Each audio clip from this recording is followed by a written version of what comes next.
Welcome back. If you follow me on Instagram, you'll know after I did a new video for a battery I got for the Armor Granite, I ended up burning up my Armor Granite motor. Got a little bit too hot. At the end of the video, I saw it was smoking, and I cut it off because I saw the smoke, but it wasn't quick enough. And I basically burned that motor up. Well, I thought I was going to have to wait until next month to get a motor for it. But then Amazon had Amazon Prime Day happen, and I picked me up a new motor and the ESC. So this one is from, I'm going to call it Rcharlance. And basically this, and there's a bunch of other ones on there. There's like Goal Racing and stuff. It looks like they're all the same thing, just different names depending who you're buying it from. But this one was on the Prime deal, so I got it for a lot cheaper than regular price. I think I paid $35 for this. So let's go ahead and see how this is packaged. Go ahead and we're going to open it up here. Here's our ESC, and it does have a fan on it. And it has DIN connectors, which my new battery has a DIN connector. That's one reason why I wanted to get it. We got our on-off switch here. And then, of course, our 3 wires to plug into the motor. So we're going to set that off to the side. Go ahead and pull our motor out here. And the one thing I said, and if you watch my videos, I've been wanting to go brushless on the Granite. And that's what we did here. Take this out here. This is our 3900 kV motor. It says it's waterproof. This and the ESC are both supposed to be waterproof, but I'll tell you right now, I'm not going to test it out. Coming from Amazon, I don't trust it to do that, so I won't be running this through any puddles or anything. And then what else comes in the box? Got our user manual. And what else do we got in here? Get this out of the box here. And this looks like this is the user manual for the motor. So what we'll do is now that we got this all out, give you another look here at the motor real quick. And the ESC. That's what they look like here. So let's go ahead and get these installed. Okay, we're going to start in the back, and as you can see, the motor is already out. I took that out and tore it apart to see what was wrong with it when it was locked up, because when it was in there, when I fried it, it melted a huge chunk in there and the motor wouldn't budge. So I just ended up pulling it out, tore it apart to see what melted in it. If you want to see pictures of that motor, go check out my Instagram or my Facebook page, and I got pictures of it over there. So since we already got the motor out here, what I'm going to do, just to give you somewhat of a demonstration of what you would have to do, it's easier to go ahead and take this tire off here. We're going to unscrew this, and then we'll get this out of the way. It just makes it easier to get the Allen wrenches in to get this cover off. Now we got the tire off. What I like doing with the tire is I just like setting it underneath for like a little stand just to help. So now I got it lined up here. Go ahead and we're going to take our 2.5mm wrench. And we're going to go ahead and just take these screws out. I just had them loosely in because, like I said, I already took the motor out.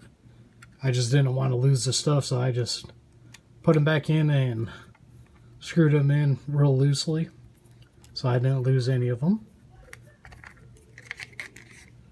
And then that opens it up, and you can see I got the motor screws here. I'll pop those off and we'll get the motor mounted.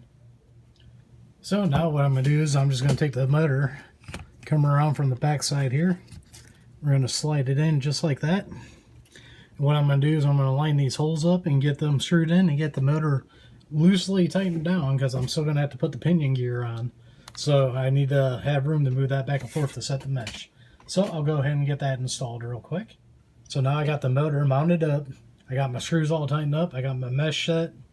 I got my pinion gear in with the set screw lock tied down. Now the next thing we got to do is just go ahead and put our gear cover back on, tighten that up, and put the wheel back on. Now that everything in the back is done, we got our tire back on, our gear cover back on. All that is set. So the next thing we're going to do is we're going to scooch it on up here, and we're going to take out the old ESC. I'm just going to flip it sideways here and move the camera real quick.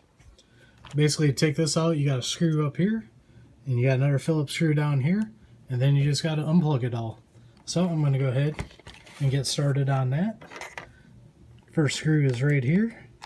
Just go ahead and put that in there and get it out.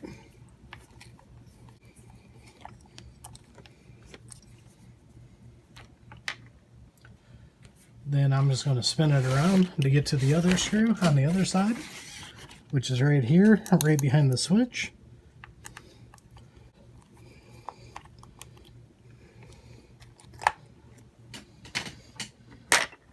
Now that that screw is out, we're just going to go ahead and lift it up, unplug it from our radio, and there's the old ESC. We're going to put that to the side. That's still good. Maybe one day we'll buy another RC that needs it. And what I'm going to do real quick here, I'm going to do this off camera. You can see how dirty this area is. I'm going to clean this up real quick, because what I'm going to do is that's where I'm going to put the new one. But this don't have no mounting tabs, so what I'm going to do is I got some 3M double-sided tape, and I'm going to put it down there, and I want to make sure that it sticks real good. So I'm going to go clean this up with alcohol real quick. Okay, I ran into an issue with the receiver tray right here. If I put my ESC right here, not all my wires are going to connect back to the motor. So what my idea is I unscrewed the receiver box. What I'm going to have to do is I'm going to have to move the ESC back there. But if you can see right here, then that's going to cover up right here where the servo lead comes out to the receiver. So what I'm going to do is I'm going to take my file and I'm going to file this, and I'm going to come back this way to get that wire to come out to clear it. So I'm going to go ahead and start filing it, and we're going to see if it works. Alright, I had a bit of a change of plans. I thought my file would work there, but it didn't, so I just ended up going this way. What I did was I got my Dremel tool, and I just put one of these grinding stones on there, and it took about 30 seconds. I moved that servo wire out of the way, and I just came through across here with my Dremel tool. So what I'm going to do is show you how it's going to mount up now. This is going to come out to the side like that, and then when I set my ESC in, I can set it in right there. That way this is clear coming out like it should be on the side, and then my wires back here, spin it around here. Then I've got plenty of room to get all my wires to connect. So I'm going to go ahead and start mounting all this down. Okay, now I got my 3M double-sided tape on the bottom of my ESC. I'm going to take that off, and what I'm going to do is I'm just going to come right back here in the center and go ahead and put that down. Then next thing I'm going to do is I'm going to mount the receiver box, and then we'll run the wires and hopefully fire this thing up. I just got a piece of double-sided tape on the bottom of the receiver box. I'm just going to pop that off. We're going to stick that right here in front of that ESC right there. So hopefully all that will hold together with the 3M double-sided tape. I'm sure it will. So let's start hooking our connections up next.